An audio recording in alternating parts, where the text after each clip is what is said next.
اللهم صل وسلم وبارك على سيدنا محمد وعلى آله وصحبه أجمعين. القصة دي للكاتبة المبدعة هويدا زغلول، وقبل ما أبدأ القصة عايزة أقول لكم إنها حقيقية، ويلا بينا نبدأ قصتنا. السلام عليكم، أحب أعرفكم بنفسي. أنا اسمي هدى، عندي 30 سنة، متجوزة وعايشة مع جوزي. وفي يوم كنت واقفة قدام مراية ولابسة نقاب. إيه ده بقى إن شاء الله؟ هو أنا بديك فلوس استهانة عشان تعملنا أكل وشرب، ولا عشان تروحي بقى تشتري الحاجات دي؟ مش فاهمة كلامك، يعني إيه الحاجات دي؟ وبعدين أنا لسه ما جبتش أي حاجة أصلا. أنا سمعت شيخ بيقول إن النقاب فرض علينا، وقلت أنا يلتزم بس كده. ومن امتى بقى إن شاء الله؟ لا يا حبيبتي، مش موضوع إنه فرض، أنت بس مش عايزة الناس تاخد بالها إن زيك زي الراجل، مفيش فرق بينكم. حرام عليك اللي أنت بتعمله فيا ده، ارحمني بقى يا أخي شوية. وبعدين كذا مرة أقولك قبل كده إن المشكلة في الهرمونات، يعني دي مش بإيدي، أعتبره مرض. بقولك إيه، أنا مش فاضيلك خالص، أنا ورايا حاجة كتير أهم منك، اوعى كده، لازم أنزل أخرج مع أصحابي. طب إيه رأيك لو تاخدني معاك؟ بجد أنا بقيت مخنوقة قوي ومش عايزة أقعد في البيت لوحدي. ايه اللي انت لابساه ده؟ وبصي نفسك في المرايه، لو رضيتي عن نفسك كده يبقى انا ما عنديش مشكله اخدك ونخرج. وبعدها خرج وراح لمراته التانية اللي اسمها سوزي. ممكن افهم اللي حصل ده؟ وانا جاي لقيتك ساحبه 5000 جنيه، هو في ايه؟ انا قاعد لك على بنك ولا ايه؟ اخس عليك يا عادل، مالك كده؟ معقول دخل تتكلم معايا بالاسلوب ده؟ بدل ما تقولي صرفي اللي انت عايزاه ست الكل، بتزهق معايا كده؟ بجد زعلت منك. وانا اجيب فلوسي كلها منين؟ حرام عليك، حسي بيها شويه، ما ينفعش اللي انت بتعمليه ده. جرايه يا عادل، في ايه مالك؟ بتتكلم معايا بالطريقه دي كده ليه؟ ما تنساش يا حبيبي ان انت اللي خلتني اسيب الرقص واكون معاك. ما اهدي بس يا حبيبتي، انا كل اللي عايزه منك يعني تخفي بس المصاريف شويه. ان شاء الله نبقى نشوف الحوار ده بعدين. المهم انا حجزت مصيف، لازم نطلع بقى، انا بصراحه بقيت مخنوقه من قعده البيت. ان شاء الله هنبقى نشوف الحوار ده. وبعدها دخل الاوضه وفي شقه اختي، انا رحت لها. مالك شكلك عامل كده ليه؟ هو حصل مشاكل تاني بينك وبين عادل؟ في يا بنتي؟ انا مخنوقه قوي، مخنوقه من طريقه كلامه، ولازم اشوف دكتوره عشان تحللي بقى المشكله دي. موضوع شعر الكثيف اللي بيطلع لي في وشي خناني جدا. يا بنتي حرام عليكي الفلوس دي اللي انت عماله تضيعيها، ما الدكتور قالك ان هي مش هتروح، ودي هرمونات زياده في جسمك عادي يعني.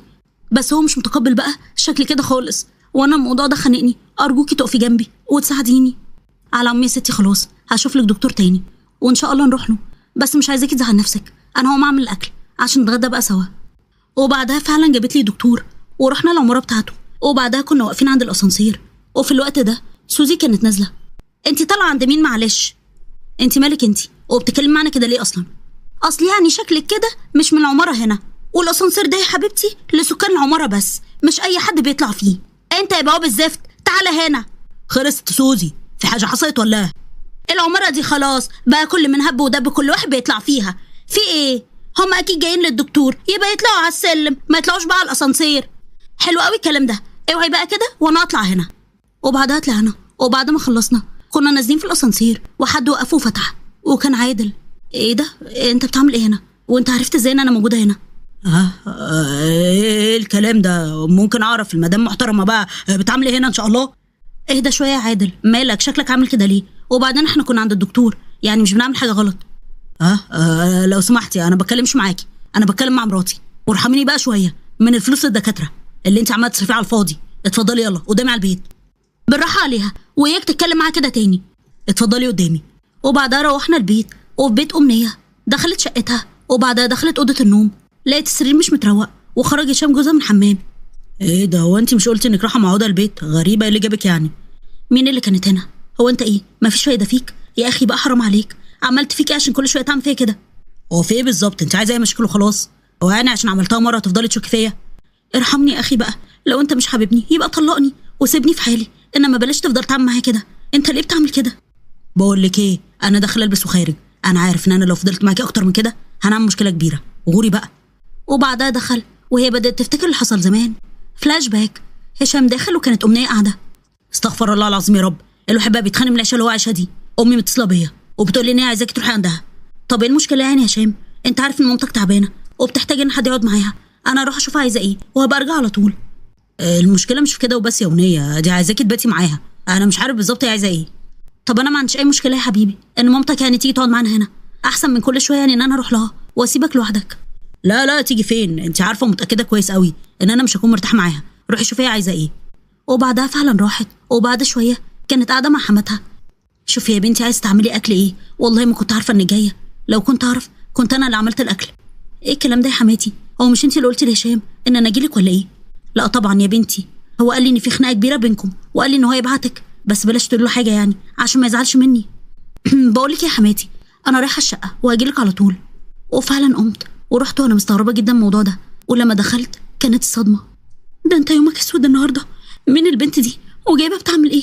انا فهمت دلوقتي ليه كل شويه حجه عشان تخليني اسيب لك الشقه وتجيب بقى حريم فيها. انت ما تعرفش انا هعمل فيك ايه.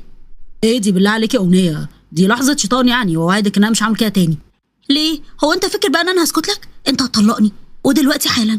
انا هبقى غبيه قوي لو فضلت مع واحد زيك. وبعدها البنت مشيت. طب بصي، انا هسيب لك الشقه دلوقتي لحد ما تهدي. انت عارفه كويس قوي ان انا بحبك ومش هقدر استغنى عنك. وبيسيبها وبيمشي وبيروح لامه. اللي جابك يا هشام وخد هنا، طالما انت وامنيه يعني مش متخانقين. قلت لي الكلام ده ليه؟ انا مش فاهمه منكم اي حاجه. انت بتقولي متخانقين وهي بتقولي مفيش الكلام ده. في ايه يا ابني؟ بالله عليك يا ماما اسكتي دلوقتي. انت ما تعرفيش انا مخنوقه قد ايه، وبالذات بقى حصلت مشكله كبيره بيني انا وامنيه، ومصممه بقى على الطلاق ومش عارفه اتصرف ازاي. يا لهوي، هببت ايه ووصلت البت الموضوع ده؟ انا عارفه امنيه كويسه وبتحب بيتها ومستحيل تفكر في حاجه زي دي. انت عملت لها ايه؟ اذا كان انت يعني ما تعرفيش حاجه وبتتكلمي كده، امال لو عرفتي بقى انا عملت ايه هتعملي ايه؟ بقول لك كل اللي انا عايزه بكره تروحي لها وتلاقيني مخها وتخليها يعني تشيل حوار الطلاق ده من دماغها. خد يا واد هنا، هو انت هتسيبني كده زي الاطرش في الزفه؟ انت مش هتروح لاي مكان لحد ما تفهمني في ايه، يا اما والله اكلمها ومش هسيبها غير لما افهم في ايه. بصراحه كده يعني انا كنت جايب واحده معايا في الشقه وهي طبت عليا وعايزه اطلع عشان كده. الله يخرب بيتك، اللي انت هببته ده بقى دي تربيتي ليك يا هشام؟ تعمل فيها كده؟ انا مش مصدقه. ايه دي بس يا ماما، انا ما كنتش عايزه اقول لك الكلام ده عشان ما تضايقيش. على ما اللي حصل، ولو كانت امنيه بقى اخدت بالها مني مستحيل كنت ابص بره. اخرس خالص، انت عمرك ما تغير. ديل الكلب عمره ما يتظبط حتى لو علقوا على ديله فانوس. انا مش فاهمه، طلع لمين كده؟ خلاص بقى يا ماما بالله عليكي، انا مش ناقص تقطيم، وما تخلينيش بقى اندم عشان يعني حكيت لك. كل اللي انا عايزه بقى تهدي الدنيا مع امنيه. انت عارفه كويس قوي ان انا مش بعرف اعيش من غيرها. على انا الكلام ده يا ابن فوقيه؟ ولا انت مش عارف تستغنى عنها عشان خاطر بس الفلوس اللي بتاخدها منها كل شهر؟ انا مش فاهمه انت راجل ازاي وازاي تقبل منها حاجه زي دي؟ بقول لك يا ماما بلاش كلامك ده، وطالما امنيه موافقه على حاجه زي دي يبقى انت مالك انت بقى. كل اللي انا عايزه تميلي كده مخها وان هي ما تطلقش، ده كل اللي انا عايزه منك. ربنا يسهل ويقدم اللي فيه الخير. وتاني يوم بتروح الحما عند امنيه. يا خبر يا امنيه، اللي انت عاملاه في نفسك ده اهدي يا بنتي عشان خاطري. انا مش مصدقه يا حبيبتي اللي هشام عملوه فيا. انا مش فاهمه انا قصرت معاه في ايه عشان يعمل فيا كده. حبيبتي انا متفهمه كل اللي انت بتقوليه ده، بس الست الشاطره تقرب من جوزها وتعمل مقصره فيه وبزياده، وساعتها مش هيقدر يبص بره. بصراحه كده يا طنط، ربنا يعلم ان انت زي والدتي، بس انا من ساعه ما شفت هشام بالشكل ده وانا مش قابله خالص. ولو رجعت له هيفضل قلبي شك من ناحيته ان هو بيعمل حاجه غلط. الكلام اللي انت بتقوليه ده يا بنتي انت هتعرفيش هو متضايق ازاي بسبب يعني اللي حصل ده. ووعدني بقى ان هو مش هيعمل كده تاني. كفايه ان هو مرضاش ان انت تسيبي البيت وجيل عندي. انا لولا بس ان انا ماليش مكان اروح فيه كنت مستحيل اقعد في البيت ده ثانيه واحده. على العموم ربنا يقدم اللي فيه الخير. كل اللي انا عايزاه يفضل بس بعيد عني اليومين دول لحد ما نفسيتي تهدى. انا برضو قلت ان انت طول عمرك عاقله ومش هتخربي بيتك بايدك. ربنا يهدي سركم يا بنتي. وفعلا بيعدي يومين وهشام بيرجع وبطريقته بيخليها تسامحه، بس بتفضل بقى الخيانه محفوره في دماغها. نرجع فلاش باك وفي البيت عندي اول ما بندخل من الشقه بلاقي عادل بيزعق لي. هو انت يا ست هانم مين اللي ادالك الحق تروحي الدكتور؟ ولا هو مال سايب ومش عارفه توديه فين؟ هو في ايه بالظبط يا عادل؟ مالك بتتكلم معايا كده ليه؟ وغير كده مش واخد بالك اسلوبك بقى عامل ازاي معايا من ساعه ما الهرمونات زادت عندي قوي وبقى يطلع لي يعني شهر وانت مش طايقني، عشان كده قررت اتعالج. ما اجرمتش يعني على فكره. اللي يشوفك يا اختي وانت بتتكلمي كده يقول ان انت بتساعديني بقى في مصاريف البيت. ده مفيش مره فرحتيني وقلت خلي الفلوس دي معاك ماشي نفسك بيها. هو انت برضو هتفتح في الحوار ده تاني؟ هو انا مش قلت لك قبل كده تنسى فلوس بابا خالص وما تفكرش فيها عشان انا مستحيل اجي جنبها ولا افك الوديعه؟ انا مش فاهم انا ليه مستحملك لحد دلوقتي، بجد اتخنقت. هو انت مصدق بقى كلامك ده؟ اللي يشوفك كده يقول ان انت كل يوم بتوديني دريم بارك. ده انت عارف كويس قوي ان انا مش بصرف اي فلوس الا بس على الاكل والشرب ولما رحت للدكتور عشان العلاج بس كده.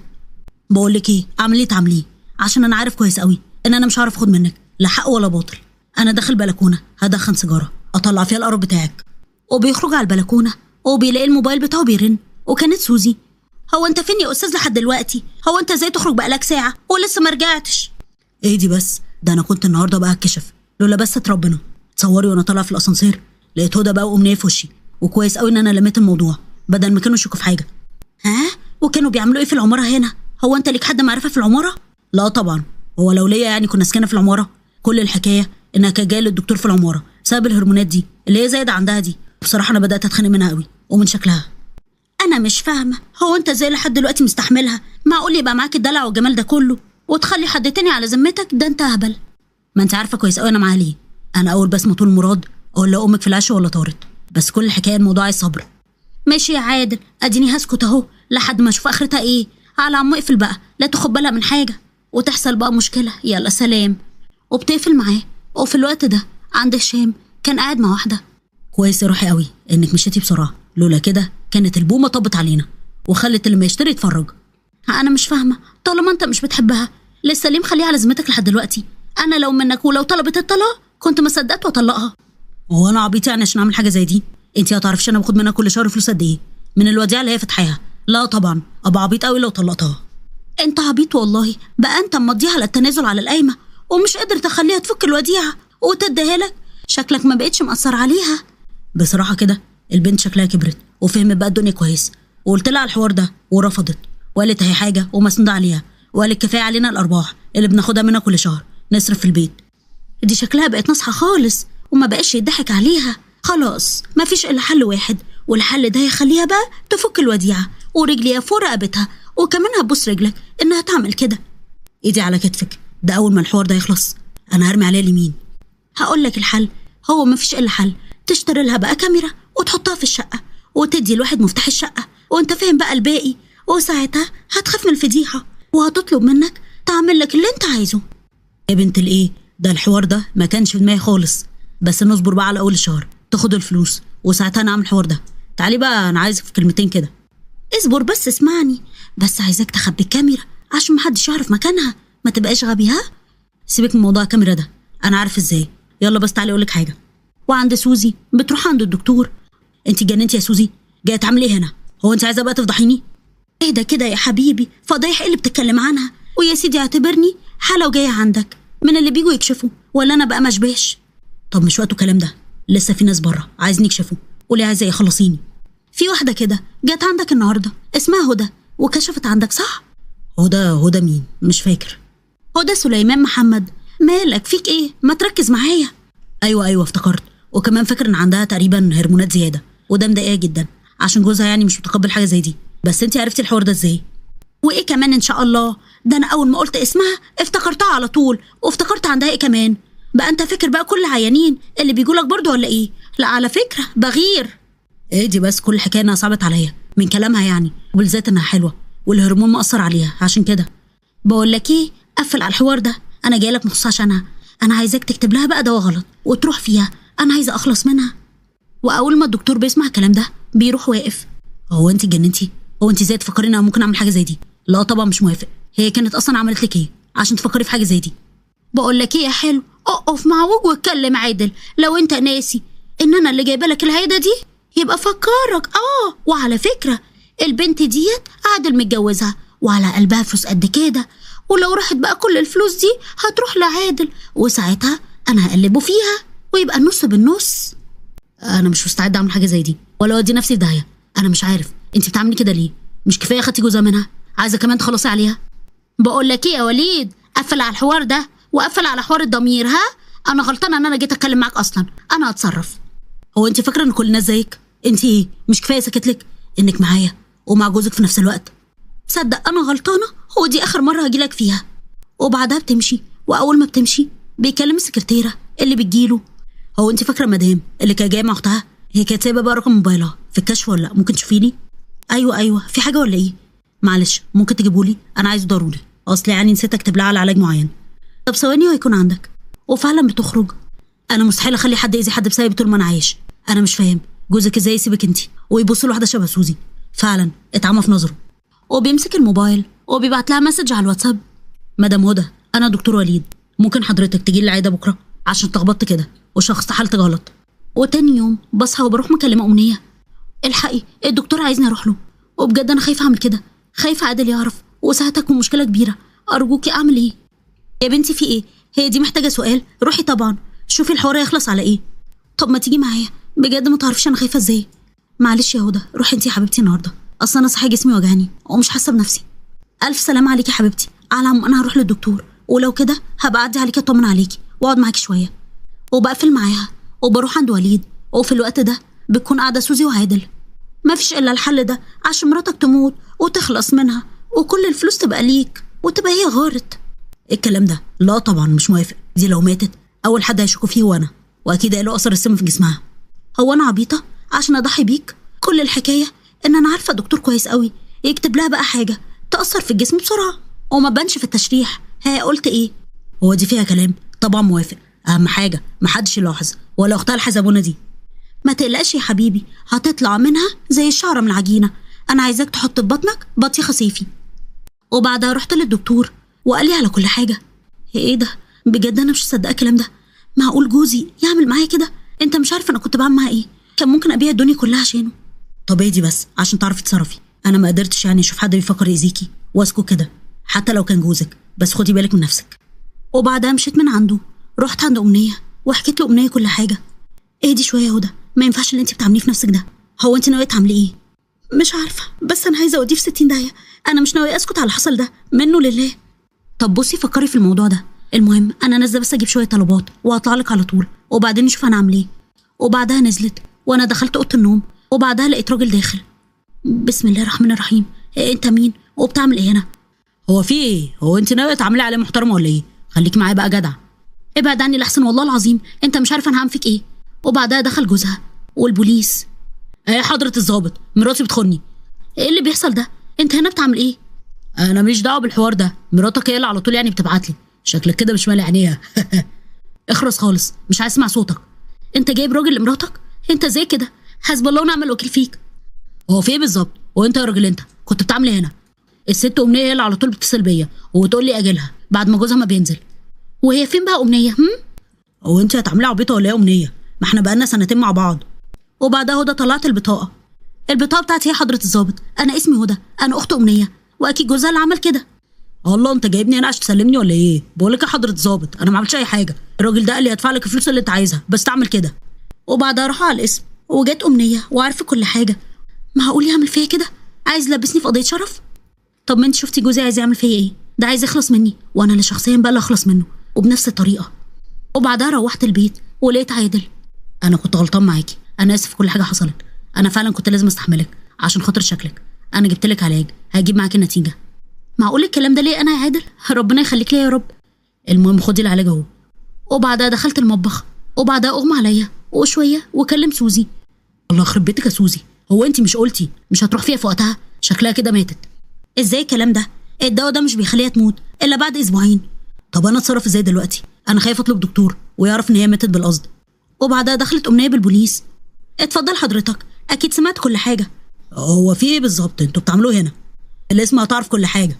وبعدها اتقبض عليهم ورحت انا واختي شقتها. طب هي المشكله فينا احنا ولا المشكله فيهم هم ولا ايه بالظبط؟ المشكله في التنازل يا امنيه، عشان اتنازلنا كذا مره فحصل فينا كل اللي بيحصل ده. مهما نكون بنحب شريك حياتنا بس برضه لازم يكون في حدود، ما ينفعش نخليهم يجوا على كرامتنا. عندك حق، انا اتنازلت كتير وهو كان بيخوني، وانتي اتنازلتي في الطريقه على شكلك. حتى لو كانوا بيحبونا برضه ما ينفعش كده. وبعدها كل واحده فينا اتطلقت من جوزها وعشنا مع بعض انا وهي. ولحد هنا خلصت القصه خالص. ولو عجبتكم اعملوا لايك وشير واشتراك في القناه وتفعيل زر الجرس على كلمه الكل عشان يوصل لكم اشعار بكل جديد. بحبكم قوي، مع السلامه.